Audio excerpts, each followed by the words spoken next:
is the Banner Baseball Show. Paul Mancano and John Meoli live on a Wednesday in December to break down the breaking news. The Orioles have made a massive addition. That's right.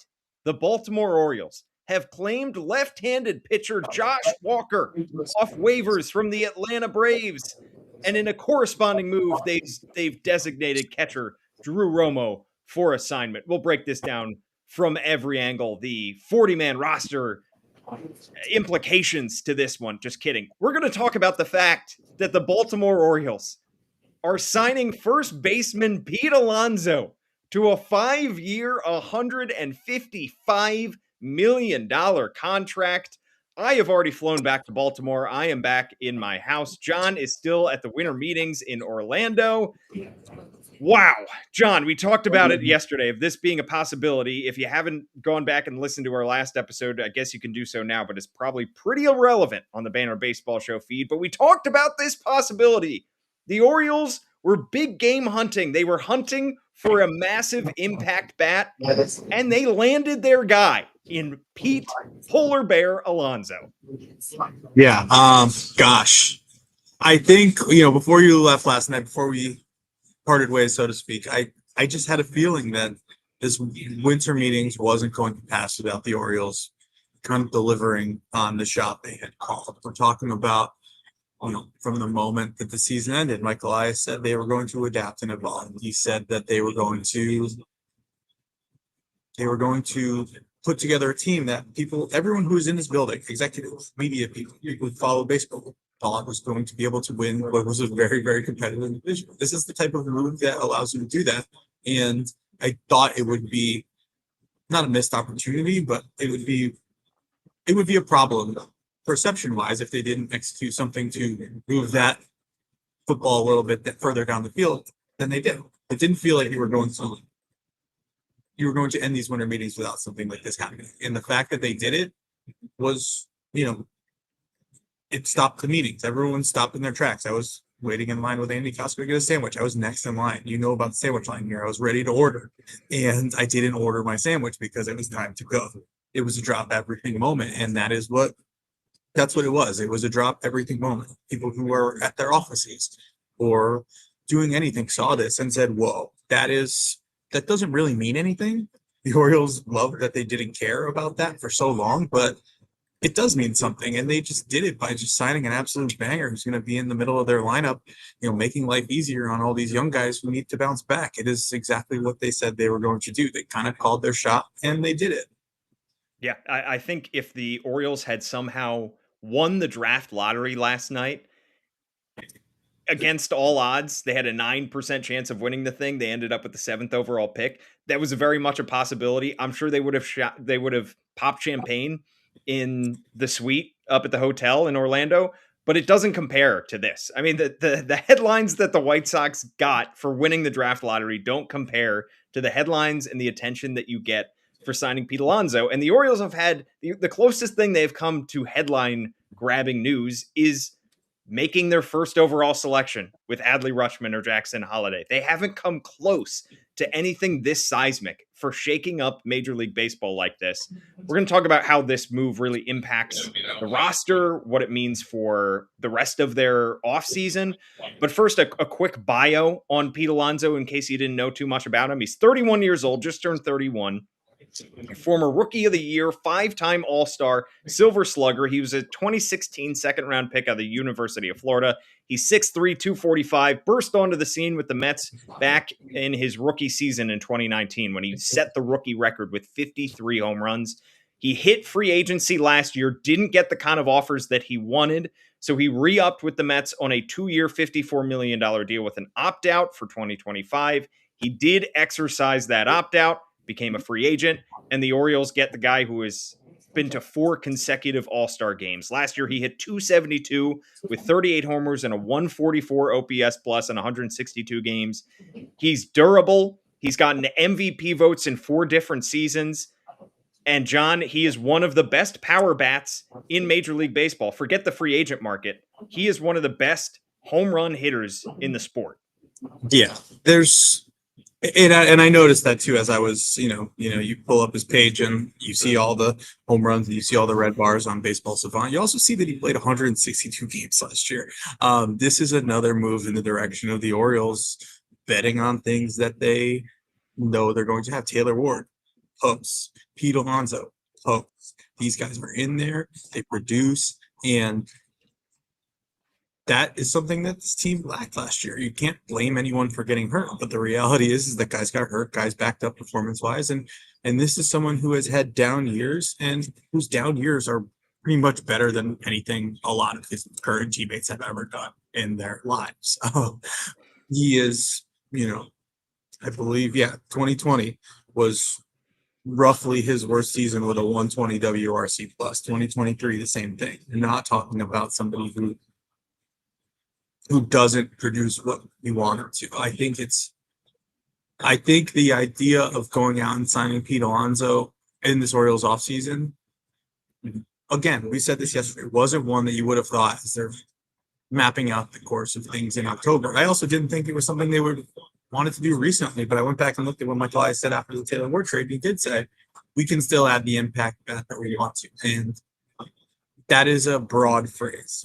He uses broad language about front half of the rotation starter, someone who can be in the mix with Kyle Bradish and Trevor Rogers, and you kind of know what he means. But an impact bat isn't the hat.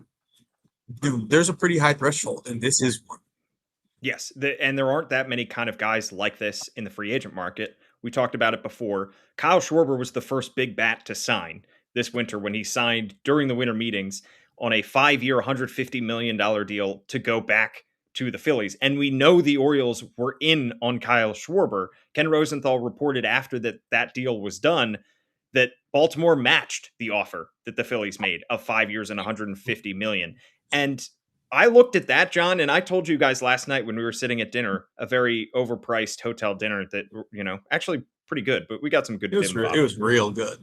It was real good, and the banner's paying for it. I guess we aren't. But I told you guys, I said, I think the Orioles are going to sign Pete Alonso because if they were willing to go to 5 years, $150 million for a position they don't need at designated hitter, a position that's going to be clogged with Adley Rutschman and Samuel Basallo and others, then they're going to make an even better offer for a first baseman, a position that they could definitely use and find a way to fit into their lineup. Now, this move is going to have ripple effects, and we'll talk about how it affects Ryan Mountcastle and Kobe Mayo, but the fit for Kyle Schwarber was definitely harder to figure at designated hitter than it is for Pete Alonso at first base. But in terms of value, John, I looked at that $150 million deal too that Kyle Schwarber signed, and I thought that's going to drive up Pete Alonso's value. I thought he's going to get closer to $200 million, maybe longer than 5 years, because he is younger than Kyle Schwarber, and he plays first base, albeit not a great first base. But Kyle Schwarber played 8 games in the field last year, and he's 2 years older than Pete Alonso. So to get him at 5 years, $155 million, not terrible, all things considered. Yeah, I mean, you are still holding the bag on, what could be a declining slugger at some point. But that is, by signing this deal and making this agreement, the Orioles basically are saying we don't really care that much, which is such a departure from why they haven't made this kind of free agent deal in the past. They don't care about what it's going to look like. They care about, Craig Almernaz on opening day is going to write Gunnar Henderson's name down, and he's going to write Pete Alonso's name down. And there's going to be a lot of good players in the mix around it. That's just going to be something that the impact on the 2026 Orioles is so significant that whatever the deal is, if you want Pete Alonso, you're going to have to pay more than you're comfortable with. You might not like what it looks like at the end of the deal. That's pretty much every free agent. But this is one without the qualifying offer, the compensation attached. This is one who fits a need.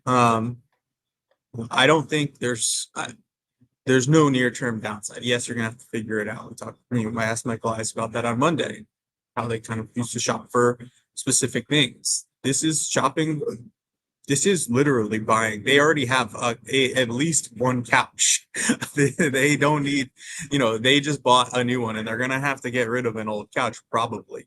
And that doesn't mean there's anything wrong with those couches, but this is like the top of the line couch.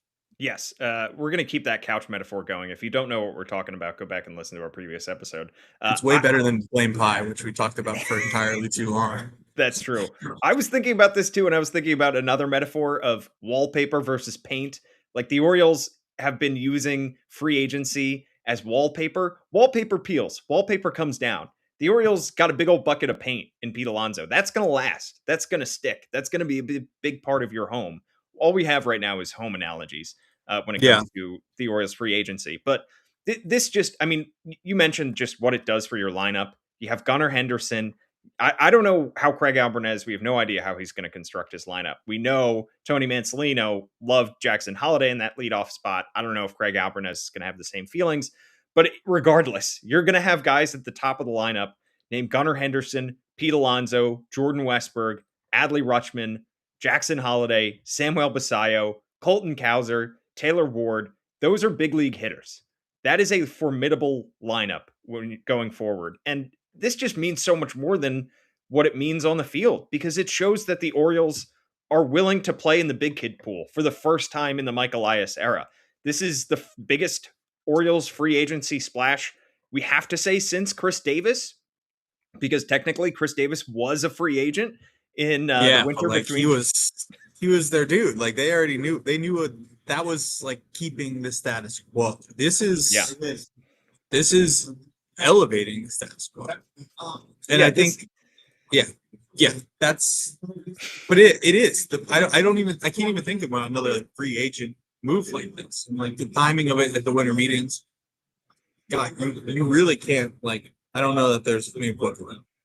No, the only thing that would have made it better is if they had done this on Monday and then had Pete Alonso there for a press conference on Wednesday in order to get him in front of everybody. But still, to do this on the sport's biggest offseason stage is certainly headline grabbing. This, in terms of value, this is the second largest deal in Orioles history, behind that Chris Davis deal of 7 years, 161 million, which of course the Orioles will hope this first baseman's contract ages a little bit better than that one. But there are just so many reasons that this is a win for the Orioles because the Orioles just couldn't get anybody to take their money. And it's not like they've been playing in the big kid pool for years and they have been making $100 million offers to guys for offseason after offseason and haven't been able to land anybody. But it's been a couple of seasons now, going back to last year, where David Rubenstein was again the control person. The Orioles couldn't quite get somebody to sign on. I mean, they obviously tried to retain Corbin Burns. They went a little bit short on the years, but Corbin Burns was going to go back to Arizona pretty much no matter what.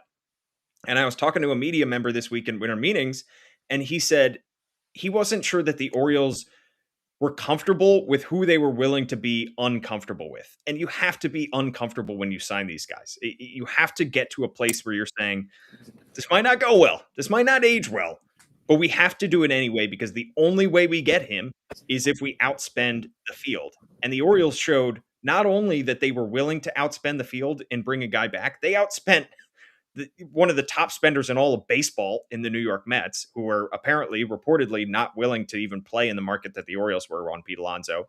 But two, that somebody was willing to come to Baltimore. And I guess Pete Alonso was sold by the pitch of the wall coming halfway in and hitting some home runs into the splash zone or whatever they're going to call it next year. They got somebody to agree to come to Baltimore. That is a win, no matter how you sell it. Yeah, they're gonna have to get Mr. Splash a helmet or something. It's gonna be the danger zone out there in left field with Like Pete Alonso and the Arctic Taylor Zone. Ward. Yeah. I don't know. They could come up with some Oh, polar bear oh, related puns. Yeah, did we rebrand this on the podcast yesterday, yeah. or I mean, was that okay? think about the number of you for like, yeah, we could keep if the zookeeper theme. yes, because we have if they keep Dylan Beavers, if they keep Colton Cowser, you have a cow, a beaver, and now a polar bear. Yeah, Just keep going. yeah, people can wear like, yeah, they can wear costumes. They don't have to get wet. It'll be different, you know. Different's Yeah, good. Like this is different, and I think that's the point. This is such a departure for so many reasons, and you know, being around here yesterday, it became clear like the Orioles weren't going to get credit for all the things they say they're going to do until they actually do it. You know, free agency is a zero-sum game. One team gets a player and everybody else doesn't. There's no, you know, you people were making the, oh, we tried jokes yesterday, and rightfully so, but trying, could they have beaten the Phillies offer? Yeah. Yeah. How much higher do you want to go? And would Pete or would Kyle Schwarber just have taken it back to Philly and gotten the deal he wanted from the place he wanted to be? Like, at some point, even if you do what it takes to win, you still lose. And they needed to have something like this happen because that would mean it's a thing that can and does happen. I think back to, I was thinking during the Rule 5 draft, which went on for a little longer than I wanted to, based on what was going on today and what me spending an hour in that room. It kind of strikes me as like, it kind of strikes me as it feels like this could be the opening stage of what the Rangers did. And I think the 2022 offseason semi, and then they also got Corey Seager because they were both good players. And then they added a bunch of pitching, and 2022 didn't go well, but I understand that 2023 went well because the last baseball game I saw the Orioles play in that season was in Texas. And I believe the Rangers played for another month and then won the World Series. So I'm not saying this is, it just feels like there is a blueprint for that type of offseason where it's like, all right, we're just gonna spend on, we're just gonna do it. Like, we're not gonna, like, whatever we need to do, we're just gonna do it, and then we will have done it. And the Rangers did that, and this feels like this could be a pillar in that tent, so to speak. Yes, no more half measures.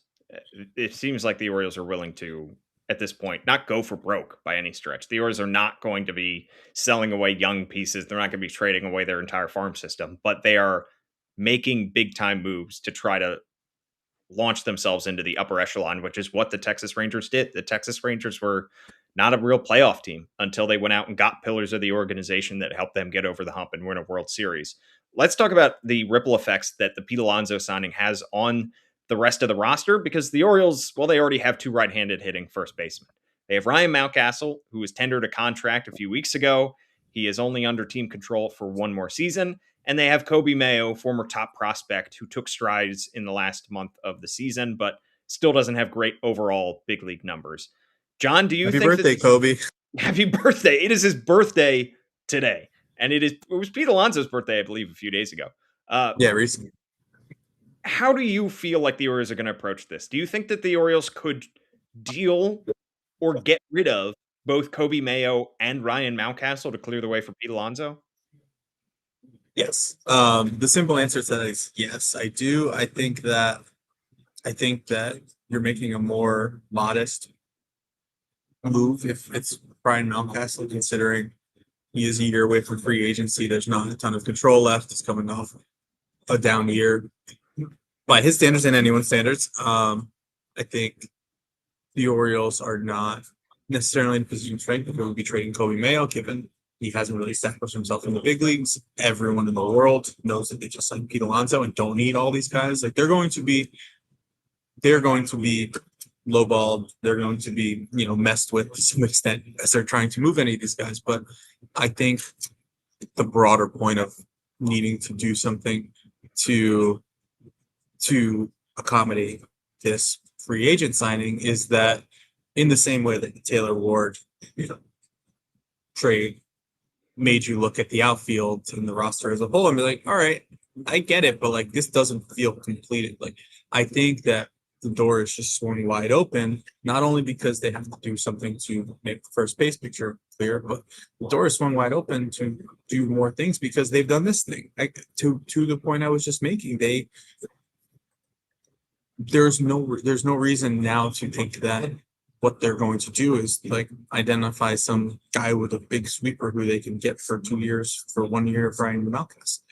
These all feel like, everything feels like a moving piece right now, and they're not, and nothing is attached to the, some things are attached.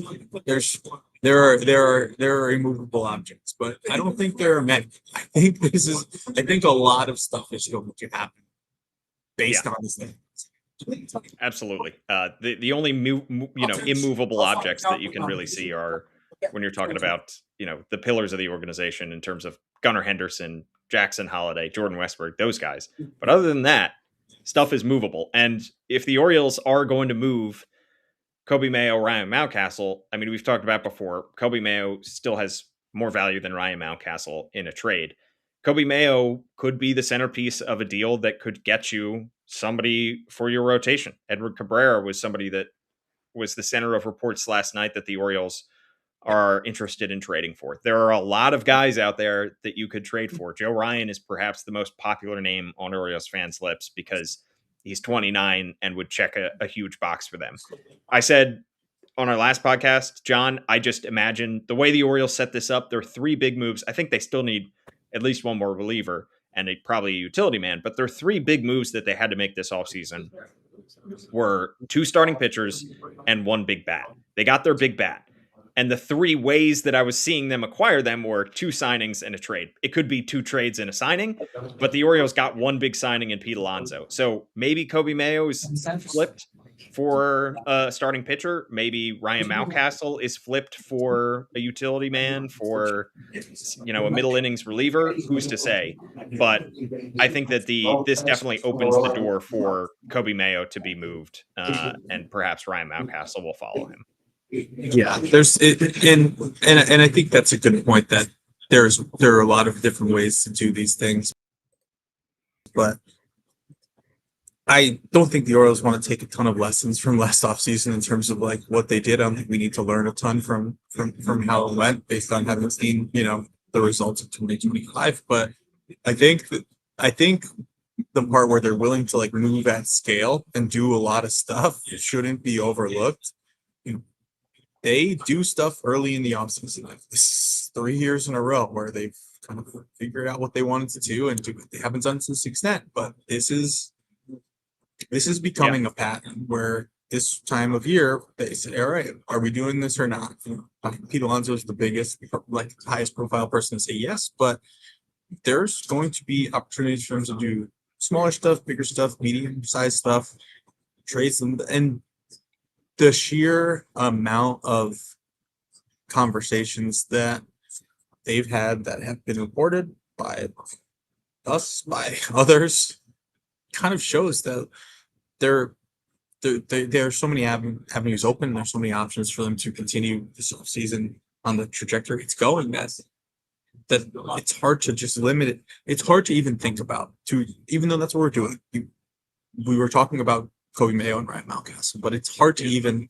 That almost feels like a foregone conclusion that they're going to do something with those guys, but it's hard to even think about because of the scale that's now allowed to be a reasonable thought because they right. And our own Andy Kuska reported after the Pete Alonso deal was in place that the Orioles are still in the mix for left-handed pitcher Ranger Suarez. As Scott Boras, super agent, would say, the Orioles perhaps want to be armed and rangerous. By the way, Ranger Suarez, outstanding postseason pitcher. We talked about him a little bit on our last episode. We talked about 4 starting pitchers that the Orioles could sign. He's got like a 1.5 ERA in 42 innings in the playoffs. Pete Alonso, pretty good postseason statistics as well. 16 playoff games, he's got an OPS over 1,000. He's got some big hits in his postseason career too. So just so many reasons to like this signing.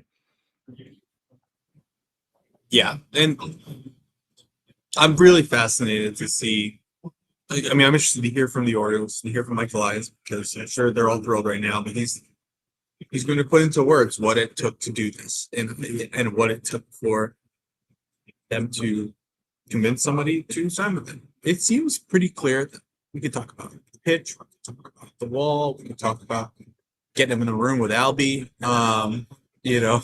and all the stuff that happens that's not money. But it seems like they just offered the most money to a guy who went through this process last year and was disappointed by the outcome. And it's just complete. They've had good processes before. They've had the ability to pitch players before, but he had to be okay with spending and committing this money. He has to.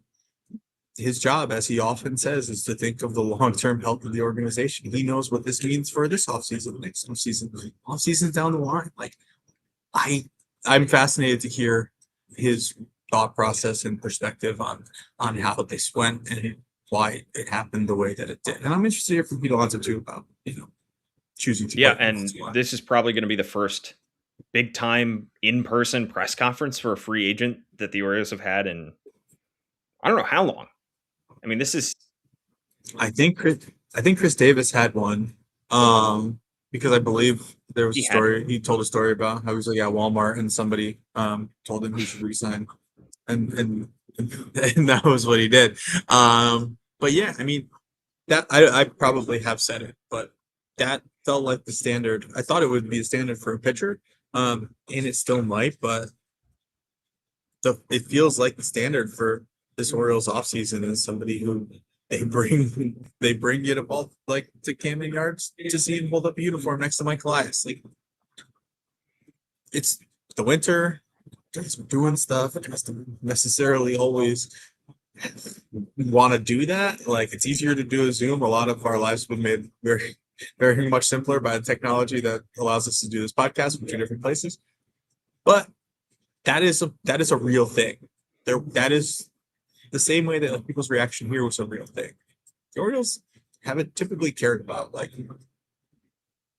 getting that reaction, getting to people to think that they're doing a good job and doing the good stuff. They've done what they thought was right, even when people thought it was bad. And this is like meaningful. This is currency. This is and the fact that they probably will, probably could, probably should like have introduced Pete Alonso to Baltimore in a formal way. Like they've met the yes. threshold, and that's kind of been that's an emerging theme for this offseason. Yeah, when you don't sign big time free agents off season after off season after off season, you start to annoy people. And by people, I mean agents. And teams, agents, players don't take you as seriously. It's harder to get in the room. It's harder to get in those conversations. Winning certainly helps. Get you in those conversations. Having star players to play around certainly helps. Having a great ballpark, great facility, that all helps. But you have to be able to show that you are willing to spend. This move fires up fans. It fires up teammates. I'm sure that a lot of these guys are texting each other and are pumped about this. It is a important step. You just can't be considered a legitimate World Series contender. You can't be one of the big boys until you do something like this. So the Orioles are finally playing in the big kid pool. Yeah, and that is what people have wanted. I think it's what they've wanted too for a while. Honestly, since they were, all of a sudden you just end up in a different place when you can have those meetings because there was a long time here where Pete Alonso wouldn't be taking the Orioles meeting 2 years ago. Sorry, even though the team was on the upward trajectory, like there would be a point where it would become clear that the money was not going to be there and that he would move on to more viable options. I would be interested to think about, you know, is this like similar? Is this Jason Workey to you? That was such a that was such a clear, that was such a clear like we're just gonna do this, and then like people would think we do it move, and like it was a good signing, and the Nationals eventually won a World Series. So, but that was so transparently like, hey everybody, look, we're doing this. Like, does this feel like in that vein to you? Is it lesser, more? I know his contract was longer. I think it was shorter money, but it was more years. Like, Yeah, what do you think? I think the Jason Worth deal was like 6 for 125 or something like that. That to me was such, and that was like around the same time. It was like a December move. That to me was more like a announcement of intention. This I think is an announcement of intention, but that was more like, hey, we haven't even won yet and we want to be good. The Orioles won a lot of games in 2023. They took a slight step back in 2024. They took a big step back in 2025. But I think to your point, John, I think the Orioles thought that they didn't need to prove to anybody that they were here and that they were ready to play. Like the Padres did it with Manny Machado. The Padres hadn't even won yet, and they signed Manny Machado to a 10-year, $300 million deal to be their centerpiece to build around. And I think the Orioles were like, we don't need to do that. Our centerpieces are going to be homegrown. Why do we need to go out and Yeah, sign somebody when we know that Gunnar Henderson and Adley Rutschman are going to be our corner pieces of this team? And it blew up in their face this past year. It showed that you can't just build a team through the draft and international free agency, which the Orioles have yet to really see the fruits of other than Sam Opasayo. But you can't have an entirely homegrown 100-win team. It's just impossible. And so this feels a little bit more like we know we can win. We've done it in the past, but we need an extra little thing to get us over the hump. It feels closer, like you said, to the Rangers moves from a few off seasons ago than it does Jason Worth, because signing Jason Worth, I don't want to say this is going to sound terrible, but they signed Jason Worth also to be like a babysitter, and I don't think they signed Pete Alonso to be a babysitter here. Yeah, that's true, and I think when you talk about their past, their past approach and what they would have done, we don't need Pete Alonso. We have Pete Alonso at home, and like to choke Kobe Mayo, like that is like, I don't know that they've stopped thinking what they thought or stopped believing what they believed. I think this is just an acknowledgement that because of how it went, they can't run it back. If they had a similar offseason to previous ones and it went badly, there's really no justification. You can't, even if you believe in your players and believe that the group that you put together is as good as they believe, if it doesn't work out and you didn't do anything to supplement it and you didn't do anything to ensure those outcomes that you think are going to happen, and you really leave yourself without a lot of defense. As I'm seeing, as people are, who are around the game, I'm seeing multiple people tweet out potential Orioles lineups, and all the players that are in there, only 2 of them weren't in there last year. and all the other guys are homegrown. So it's not as if the upside of this team is not there for the reasons that this front office wanted it to be. It's just that they aren't. You can't bank on it. You can believe in it, but you can't bank on it. I think those are 2 important distinctions, and they've signed people who are bankable, for lack of a better term, and did sign and trade for with Taylor Ward and Pete Alonso. Absolutely. Well put. Well, we are going to have more continuing coverage of this on the banner.com, where you can subscribe $1 for 6 months, get John's newsletter, Inside the Dugout. He and Andy Kuska are still at winter meetings. I think John flies back sometime tonight. Andy flies back tomorrow. We have so much more coverage for you as well on the Banner Baseball Show feed. Anywhere that you get your podcast, you can watch on YouTube, X, Facebook, Instagram as well. And if you write us a 5-star review on Apple Podcasts, I will read it out here on the show. Maybe the Orioles will make another splash now that they have Pete Alonso on the team. 5 years, $155 million for first baseman Pete Alonso. John, thanks so much for joining me here, and hope you get to, I don't know, enjoy the remaining rays of sunshine before you come back. Eat a sandwich. I honestly, and also I should add that I was confused because I thought Josh Walker was still. I now understand that he wasn't, but he is again. Yeah, that is the top story again from our podcast. For John Meoli, I'm Paul Mancano. Thanks